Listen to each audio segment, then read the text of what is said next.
بسم اللہ الرحمن الرحیم۔ السلام علیکم ورحمۃ اللہ وبرکاتہ۔ الحمدللہ اس چینل پر عربی زبان کا بنیادی کورس تقریباً مکمل ہو چکا ہے۔ اگر آپ مبتدی ہیں تو پہلے آسان صرف و نحو کورس کی ویڈیوز دیکھ لیں جو کہ اسی چینل کی پلے لسٹ میں موجود ہیں۔ اس کے بعد مولانا احمد عقیل صاحب کی اس تدریس ہدایت النحو سے استفادہ کیجیے گا۔ اور اگر آپ بنیادی عربی سیکھ چکے ہیں تو اپنے سامنے کتاب ہدایت النحو کھول کر دھیان سے یہ ویڈیو دیکھیے اور پھر کسی کے ساتھ باقاعدہ تکرار بھی کیجیے۔ یاد رکھیے، مطالعے سے انسان ہوتا ہے محظوظ، استاد کی تقریر دھیان سے سننے سے سبق ہوتا ہے مزید ملحوظ، پھر تکرار سے سبق ہمیشہ کے لیے دماغ میں ہو جاتا ہے محفوظ۔ السلام علیکم ورحمۃ اللہ وبرکاتہ۔ احباب، میں ہوں احمد عقیل۔ آج ہدایت النحو کے چھٹے سبق کے ساتھ حاضر ہوں۔ بسم اللہ الرحمن الرحیم۔ وحد الحرف کلمۃ لا تدل علی معنی فی نفسها بل تدل علی معنی فی غیرها نحو من فإن معناها الابتداء وهي لا تدل عليه إلا بعد ذکر ما منه الابتداء كالبصرة والكوفة مثلا تقول سرت من البصرة إلى الكوفة وعلامته ألا يصح الإخبار عنه ولا به وألا يقبل علامات الأسماء ولا علامات الأفعال۔ وللحرف في كلام العرب فوائد كالربط بين الاسمين نحو زيد في الدار أو الفعلين نحو أريد أن تضرب أو اسم وفعل كضربت بالخشبة أو الجملتين نحو إن جاءني زيد أكرمته وغير ذلك من الفوائد التي تعرفها في القسم الثالث إن شاء الله تعالى۔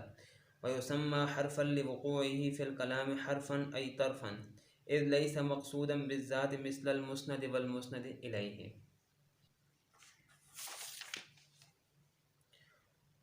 اور حرف کی تعریف وہ ایسا کلمہ ہے جو کسی معنی پر خود بخود دلالت نہیں کرتا بلکہ کسی معنی پر دلالت کرتا ہے اپنے غیر کے ساتھ مل کر، جیسے من۔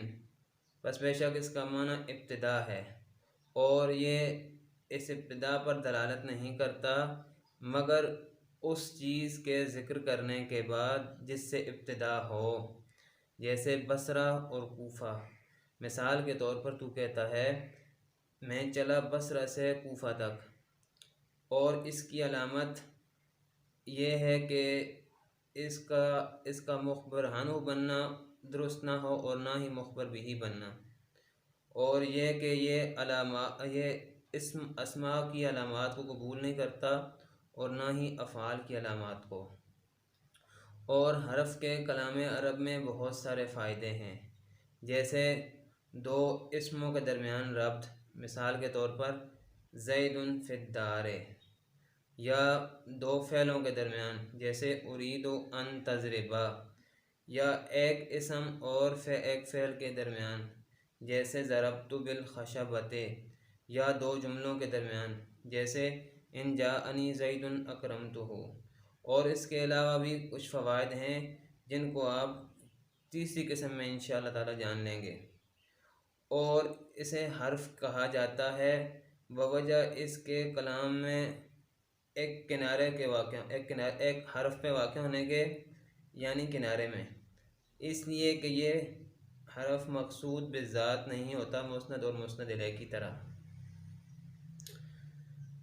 تو احباب، آج کے سبق کے اندر چند مختصر چھوٹی چھوٹی باتیں ہیں۔ پہلی تو مصنف رحمہ اللہ نے حرف کی تعریف کی، پھر اس کے بعد مثال کے ساتھ سمجھایا حرف کو، اور پھر اس کے بعد حرف کی علامات بیان کی ہیں، اور پھر حرف کے کچھ فوائد، اور آخر میں حرف کی وجہ تسمیہ بیان کر دی ہے مصنف رحمہ اللہ۔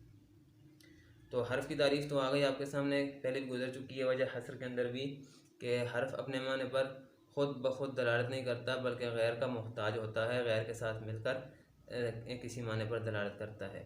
مصنف نے مثال دی ہے من کی، لفظ من۔ اب کہتے ہیں لفظ من اس کا معنی ابتدا ہے، ابتدائی من، ابتدائی آپ انشاءاللہ پڑھ لیں گے آگے، تو یہ ابتدا کے لیے آتا ہے، ابتدا والا معنی دیتا ہے۔ لیکن کہتے ہیں کہ اس کے ابتدا والا معنی آپ کو اسی وقت سمجھ آئے گا جب اس کے بعد کچھ فعل یا اسم ذکر ہو، یعنی جس سے ابتدا ہو رہی ہو جو ابتدا کر رہا ہو تو ایسا جو ہے فعل یا جو ہے آگے اس کے ساتھ اسم جو ہے یہ ضروری ہوگا، اس کے بغیر جو ہے یہ ابتدا والا معنی آپ کو نہیں دے گا۔ مصنف نے مثال دی، اچھا مثال سے پہلے دیکھیں یہ عبارت دیکھ لیں، یہاں ایک نسخہ ہمارے بڑا جو اس کو سمجھنا اس نسخے کے مطابق سمجھنا ذرا آسان ہو جائے گا۔ یہ ہے الا بعد ذکر ما منہ، ما کے اوپر چھوٹا سا نون، دوسرا نسخہ آپ سائٹ پہ دیکھیں کتاب کی تو لکھا ہے ذکر ما یفہم منہ الابتداء، ما یفہم، ما کے بعد یفہم نکالا ہے فعل، یعنی ایک نسخے میں یفہم ہے، تو اس طرح اگر ہم پڑھیں الا بعد ذکر ما یفہم من الابتداء، حرف اپنے اس معنی پر دلالت، ابتدا والے معنی پر دلالت نہیں کرتا مگر اس شے کے ذکر کرنے کے بعد جو جس سے ابتدا والا معنی سمجھ آ رہا ہو، تو اس طرح جو ہے عبارت ذرا اور واضح سمجھ آ جاتی ہے۔ تو یعنی ابتدا والا معنی سمجھ آتا ہے، اس سے فعل ہوگا ساتھ یا ساتھ اسم ہوگا۔ مثال دی مثلا ہم نے سرت من البصرۃ الی الکوفۃ، اب دیکھیں اس میں لفظ من تو ہے لیکن اکیلا اس کا معنی سمجھ نہیں آ رہا تھا، ابتدا کس کی ابتدا، کہاں کی ابتدا، کس چیز کی ابتدا، کچھ پتہ نہیں چل رہا۔ تو جب سر تو فعل آیا، آگے من البصرۃ آگے بصرہ آیا، تو پتہ چلا کہ چلنے کی ابتدا کی بات ہو رہی ہے۔ سر تو چلنے کو کہتے ہیں، سارا یسیر چلنا، تو چلا میں من البصرۃ بصرہ سے، تو پتہ چلا کہ چلنے کی بات، چلنے کی ابتدا کی بات ہو رہی ہے، اور ابتدا بھی جو ہو رہی ہے وہ بصرہ سے ہو رہی ہے۔ تو من نے اپنا معنی دیا لیکن ساتھ ایک اسم ملا، ساتھ ایک فعل ملا، تب اس کا معنی پورا ہوا۔ تو یہ کہہ رہے ہیں کہ یہ اپنے معنی پر خود بخود دلالت نہیں کرتا بلکہ غیر کا محتاج ہوتا ہے۔ علامات یہ ہے کہ یہ مخبر بھی نہیں بن سکتا اور مخبر عنہ بھی نہیں بنتا۔ لا یصح الاخبار عنہ ولا به، نہ مخبر عنہ بنتا ہے نہ مخبر بھی بنتا ہے، یعنی نہ یہ مسند ہوتا ہے نہ مسند الیہ ہوتا ہے، آسان بات ہے۔ اور دوسری بات کہ یہ دوسری علامت یہ ہے کہ اس پر نہ اسم کی علامتیں داخل ہوتی ہیں اور نہ ہی فعل کی علامتیں اس پر داخل ہوتی ہیں۔ یہ کسی بھی علامت کو، اسم یا فعل کی جو پیچھے علامتیں آپ پڑھ چکے ہیں ان میں سے کوئی علامت بھی اس کے اندر نہیں پائی جاتی، تو یہ اس کی علامت ہے۔ اچھا بھائی، جب یہ نہ مسند بنتا ہے نہ مسند الیہ بنتا ہے تو کلام تو انہی سے سمجھ آتا ہے، اور کلام کے اندر یہی چیزیں ہوتی ہیں، تو پھر حرف کے لانے کا فائدہ کیا ہوا؟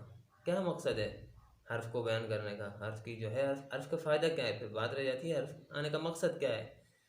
تو مصنف نے یہ سمجھا دیا آپ کو کہ کہتے ہیں کہ حرف کے کلام عرب میں اور بہت سارے فائدے ہیں، بہت سارے فائدے ہیں۔ مثال کے طور پر ایک ذکر کر دیا مصنف نے کہ وللحرف فی کلام العرب فوائد کالربط، بہت سارے فائدے ہیں، جن میں سے ایک فائدہ ربط کا ہے، یہ ربط کا فائدہ دیتا ہے۔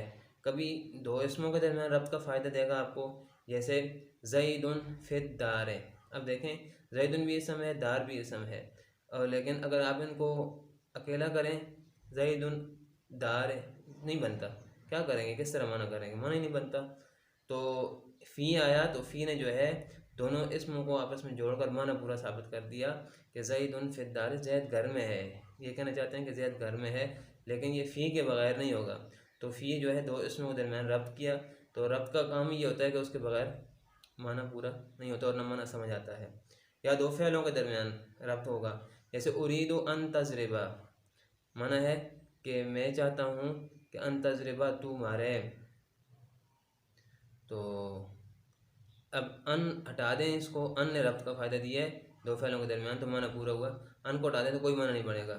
ارید تضربا، میں چاہتا ہوں، تو مارتا ہے، کہ تو مارے گا، یہ کیا، کوئی مطلب سمجھ نہیں آ رہا۔ تو اس لیے ان جو ہے یہاں پر دو فعلوں کے درمیان ربط کا فائدہ دیا ہے، یا ایک اسم اور ایک فعل کے درمیان ربط کا فائدہ دے گا، جیسے کہ ضربت بالخشبۃ، ضربت بالخشبۃ، خشبہ لکڑی کو کہتے ہیں، میں نے مارا لکڑی کے ساتھ، لیکن اب با کو ہٹا دیں تو رہ جائے گا ضربت الخشبۃ، میں نے لکڑی کو مارا، کیا مانا بھائی، میں نے لکڑی کو مارا، میں کوئی پاگل ہوں؟ وہی بات یہ ہے کہ یہ جو با ہے اس نے جو ہے ایک فعل اور ایک اسم کو آپس میں جوڑ دیا، ربط پیدا کر دیا اور معنی بن گیا، اس کے بغیر معنی نہیں بن رہا تھا۔ یا دو جملوں کے درمیان ربط کا فائدہ دے گا، جیسے دیکھو ان جاءنی زید فاکرمتہ، اگر زید میرے پاس آیا فاکرمتہ، میں اس کا اکرام کروں گا۔ تو اب ان کو ہٹا دیں تو یہ ربط ختم ہو جائے گا. کیا معنی بنے گا؟ جاءنی زید اکرمتہ، زید میرے پاس آیا، میں نے اس کا اکرام کیا. بھائی زید کہا کہ میں تو تمہارے پاس آیا ہی نہیں ہوں، تم نے میرا اکرام کب کیا ہے؟ تو ان لایا تو جو ہے وہ معنی بن گیا اور ربط ہو گیا دونوں جملوں کے درمیان، شرط جزا بن گئی.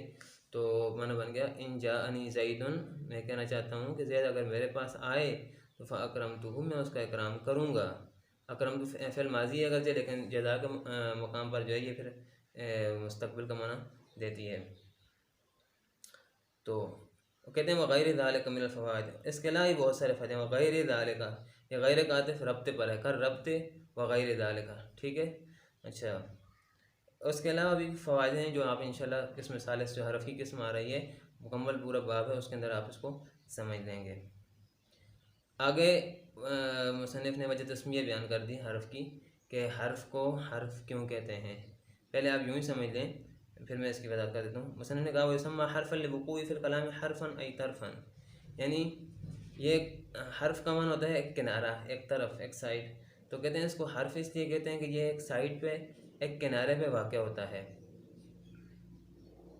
ایک سائڈ پہ ایک کنارے پہ ہوتا ہے، تو اس لیے اس کو حرف کہہ دیتے ہیں کہ یہ ایک کنارے پر ہے. بھائی کیسے کنارے پر ہے؟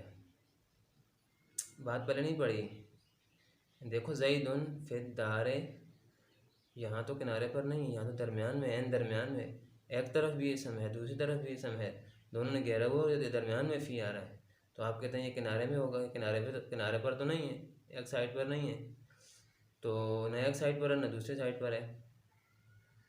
تو وہی مصنف آپ کو سمجھانا چاہتے ہیں کہ کنارے پر واقع ہونے کا مطلب یہ ہے کہ یہ مسند اور مسند الیہ کی طرح مقصود بذات نہیں ہوتا.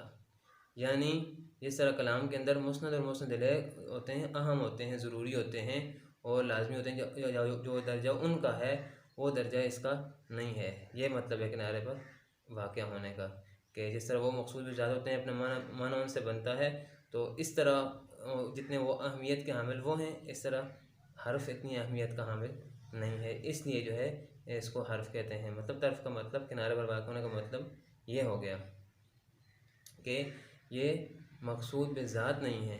مطلب یہ کہ یہ جس طرح بات ہو گئی کہ جس طرح فعل یا جس طرح ہوتے ہیں مسند یا مسند الیہ ہوتے ہیں، مقصود بذات ہوتے ہیں، وہی کلام ان کے لیے لایا جاتا ہے. تو اس طرح یہ حرف نہیں ہے.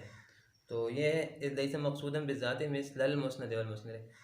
لیس کے اندر ضمیر جو ہے یہ اس لیس کا ترکیب کر لیتے ہیں. ضمیر جو ہے اس کی لیس کا اسم بن جائے گا، فعل ناقصہ ہے. تو اور مقصودا بذات، بذات جار مجرور متعلق مقصودا کے ہو کے یہ خبر اول بنے گی فعل ناقص کی، اور مثل المسند والمسند الیہ اس کی خبر ثانی بن جائے گی. تو میرا خیال ہے اتنا کافی ہے. ملتے ہیں اگلے سبق میں، تب تک کے لیے اجازت دیجیے. اللہ حافظ. امید ہے آپ کو یہ ویڈیو پسند آئی ہوگی. اگر آپ دینی اور ادبی علوم و فنون ایک ایک کر کے آسان انداز میں سیکھنا چاہتے ہیں تو اس چینل کو سبسکرائب کر لیں. اللہ حافظ.